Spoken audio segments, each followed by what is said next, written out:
Welcome to CFA Level 3 exam tutorial. Today, let's look at another subject within the capital market expectations section. Economic forecasting, the three approaches. The three approaches are the econometric models, the economic indicators approach, and the checklist approach.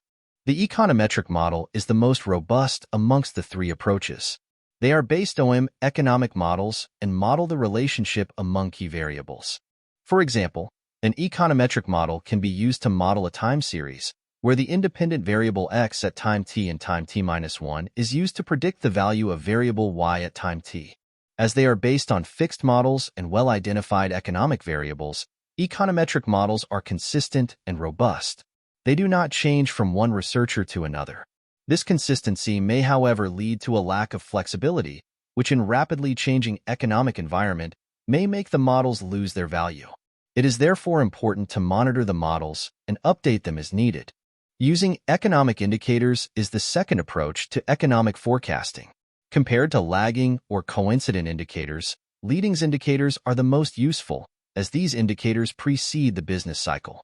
However, one drawback of using leading indicators is look-ahead bias. This bias comes from the update or revision of economic data. As time passes, historical data gets updated with more accurate data, so the leading indicators may appear to have a better predicting ability than they actually do. Economic indicators are easy to track, as the indicators are readily published and available periodically.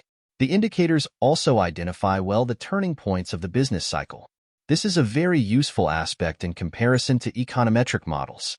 The main disadvantage of using economic indicators is the overestimation of the predicting ability of the indicators due to constant update of historical data, thus leading to look-ahead bias and consequently overfitted models.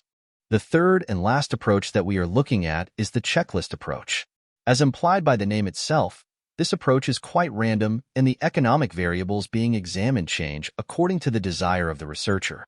So, the person in charge can choose whatever variable he or she wants to monitor.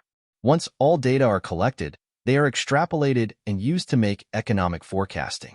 Checklist approach is flexible and easy to understand.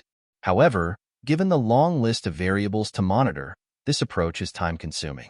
Also, the person in charge of preparing the forecast determines which variables to monitor, thus making the approach subjective. Given this subjectivity, cognitive biases can influence this approach more than the other two approaches. Hope you enjoyed this tutorial. Happy study and see you next time.